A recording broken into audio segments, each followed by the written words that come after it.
Hello, this is Taha. This is Anaina, This is Movie Masala. and we're here to yap at you about films we watched recently. And today we're doing.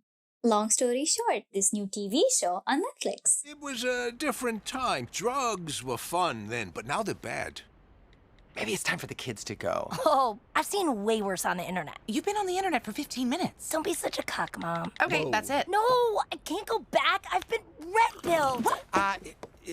May I continue? Can you keep it kid friendly? Of course. So, Elliot. So I discovered this. I don't remember how, but I was like, oh, okay, something new by the creator of BoJack Horseman, an incredible TV show.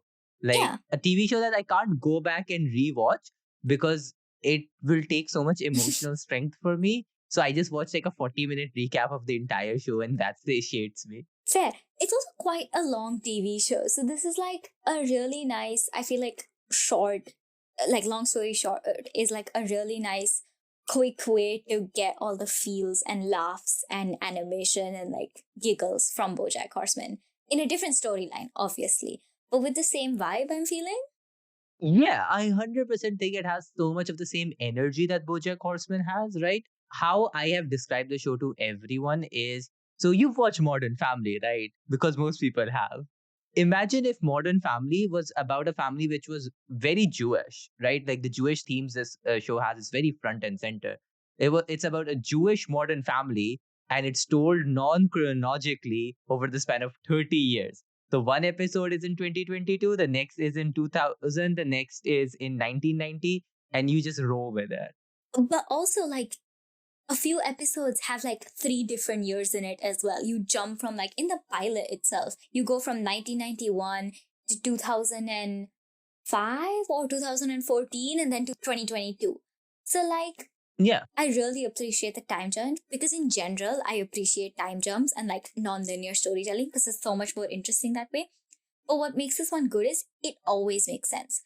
Like the previous episode will always set up the next episode, even if the next episode is like way before the previous episode happened chronologically, you still know what's going on. And I think such an interesting way to tell like characters or character stories. I 100%. This is so character driven, right? It is just immensely based on the characters, and it's such an incredible ability to tell that story, right? Because you need to know these characters in a span of like 30 or so odd years and like understand who they were and write kind of a basic understanding of them for all of those years and make it cohesive. And it does, like, for example, like one of the main characters, Avi. You see Avi when he's a child at like 12, and you also understand it's the same Avi essentially when he's like 40 and like a dad, right? Exactly. And it's like, I just want to talk about the pilot for a second because the pilot is Yeah. such a good pilot. It's 25 minutes flat, no more, no less. And it just sets up these characters so well that you know exactly who these characters are in the first 25 minutes that you meet them in. And then I think as you kind of go on, it keeps reaffirming those characters from the pilot again and again, but also kind of gives you the depths and nuances of them, which I think is such like good writing, which is quite rare, frankly. Exactly. No, 100%. And like when you mention the time jumps as well, for me, I would 100% say sitcoms very specifically, which this is one. I feel sitcoms, whenever they do time jumps, they typically, in my opinion, don't do them well. I don't love the time jump in something like Parks and Recreation. I think it doesn't make sense and hurts so much. The only time jump that ever liked in any way is New Girl's time jump. And this series, which is just essentially time jumps as a main crux of storytelling, it just is able to do that so well because of the characters and like how competent the writing is. No, for sure. And I really like the kind of episode pattern where each episode is about the family, like as a whole, like a unit, and like, but it's also very specifically about each member of that family. So there's an episode dedicated to Shira, the middle sister's kind of grief and relationship with her mother. There is Kendra, her wife's kind of childhood and kind of growing up and kind of journey into being Jewish. There's an episode on Yoshi, the youngest son. There's an episode on Avi's daughter, Hannah. There's an episode on the mother. So, like, the show is about the family. Yes, it is kind of Jewish modern family, but it's different in the way that it's so specific to each character in each episode that I feel it manages to do them justice in just 10 episodes.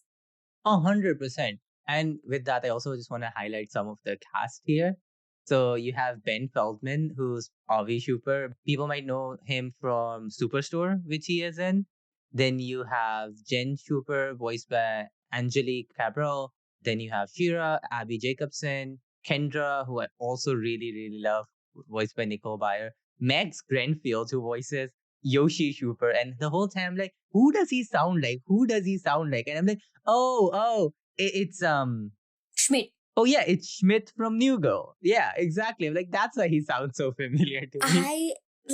Obviously I knew it had Max Greenfield in it because I read the kind of this thing. But like, even if I didn't, as soon as Yoshi says potato in like one of the episodes, I'm like, that's like signature Max Greenfield to say these things in a certain way, because all throughout New Girl, it's like a bit that he says certain words differently.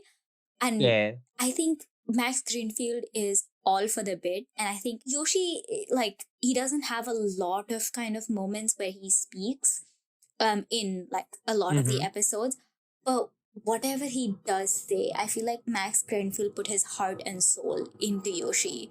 Yoshi is Max Greenfield and Mark Greenfield is Yoshi.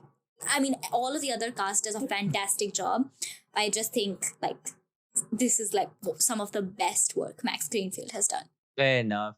Then you also have Lisa Edelstein, who a lot of people would know as Dr. Lisa from House. And then lastly, Paul Reiser, who voices Elliot Cooper, who's like the dad of the family, right? And again, it's just every character feels so well realized and well like constructed. And I think the voice acting also fully shines through with each of them as well.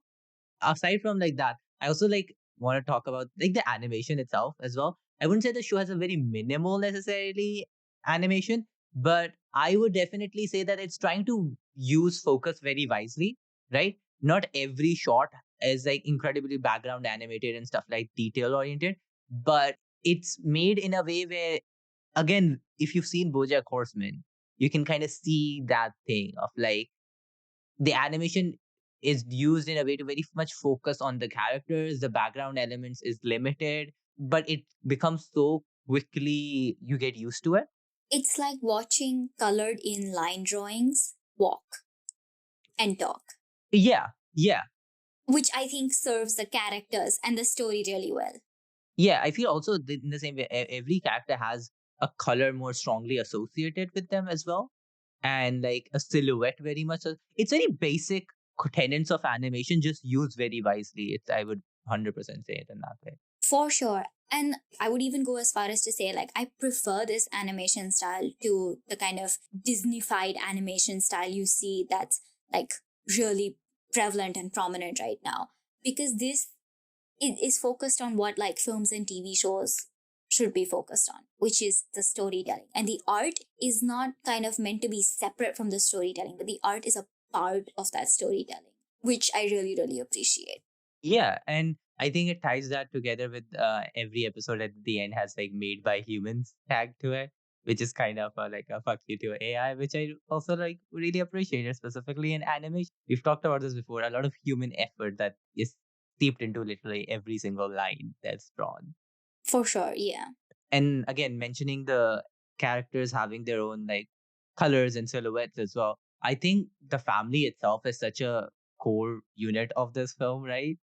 And I think the reason like I like this show is all of the things we've mentioned before. The reason I love this show is the story within the family itself and how well it's told. Like how it is able to just tap into such fundamental like experiences while being making them so specific to the characters. But I was like, I felt the relationships like you have with your siblings, the relationship with you have your parents, like in those dynamics. Those were so well realized. No, for sure. And I mean, you can say that these are storylines that are not unique or innovative or something like brand new. these are stories that have been like about these characters and about the family dynamics that have been told for like ages on sitcoms, on dramas, in films, etc., etc. But what makes them really kind of special here is the fact that they are things that already exist, these problems, these dynamics already exist, but we're hearing them in this light. And in making these kind of seemingly normal, casual dynamics and kind of ways of being, whatever, I like the fact that they address these larger issues, such as of being Jewish or not Jewish, or being culturally Jewish or religiously Jewish, or not identifying with kind of the environment you've grown up around, or embracing it despite its flaws. Like, these are all really big, really like heavy ideas that not everybody experiences, but they tell it on such an individual level that it just kind of reminds you that big problems are big problems because one person feels them, and then they tell other people, and other people are like, whoa, yeah, I feel that too. So, like, the kind of entire incorporation of family dynamics with religion, or family dynamics with queerness and stuff like that, I think it's handled really, really well. I think like basically the fact that I personally learned a lot of like Jewish things from this show, like about like cultures, festivals, stuff like that. So despite having like no prior knowledge or even like connection to Judaism, like still it felt so relatable in so many unique ways, and that is just because of the strength of those characters and the strength of that writing, right? And again, like also the queerness was very much appreciated. I have a colleague I need want to show this to, because I'm like, look, Jewish lesbian representation. Yeah. I mean, okay, so like, spoiler, but Shira, the middle sister, is the lesbian. I knew in like the first episode, I was like, yep, she gay. You have a sense of those things, it's the Yeah, gaydar. yeah, exactly. I was like, oh, her problem is that she's gay and she doesn't know it yet. And then you go to the next episode and she has a wife, and you're like, okay, problem solved, I guess. So this is what I meant by like the pilot telling you so much about these characters in 25 minutes, if you're attentive enough to watch and listen. Yeah, 100%. I think this is a show that rewards you for not being on your phone while you're watching it. Absolutely. They're background gags. They're like quick jokes that you miss out if you're not paying attention. Again, honestly, this is something I would tell you while watching anything. But honestly, something like this, please it's 20-25 minutes. Just watch it. Just And just genuinely 10 put your phone down. episodes. It's so much more enjoyable. Yeah, exactly. Also, like, I forgot we didn't mention the creator's name, Raphael Bob-Waksberg, who, again, like I said, created BoJack Horseman. And I think it's the same thing with BoJack Horseman, where it rewards you for paying attention. You see background jokes that develop, that like built on top of each other in later episodes. And again, it also has that same heart that BoJack has, right? Where it's stupid, funny, dumb. It's that, and also in that same tone is able to be very heartwarming and very sad and like very like tragic even at parts. For sure, Right. for sure, yeah. And it kind of deals with contemporary issues like COVID as well. And with like subtle details such as this family who's lost a family member to COVID always wears a mask in public spaces. Yeah. And it's small details like that where you go, okay, a lot of thought and effort was put into this show. It commands and demands my thought and efforts as well, which is like something we need to see more and more of in a time of like mindless.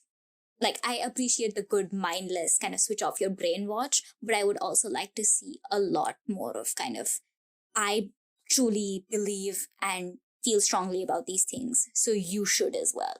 Honestly, I really have been gushing about the show to a lot of people, and I really hope we can put this on your radar, because 5 years after BoJack has ended, if you still want something that fills a very similar spot, I cannot recommend Long Story Short enough. It is so good. It is as funny. It is as well done. It is as well written, and it's 100% worth your time. Absolutely. Agreed. So those are our thoughts. Thank you for tuning in. This podcast is produced solely by us with musical assets from Pixabay. If you enjoyed this, please do share it. See you again next time. Bye.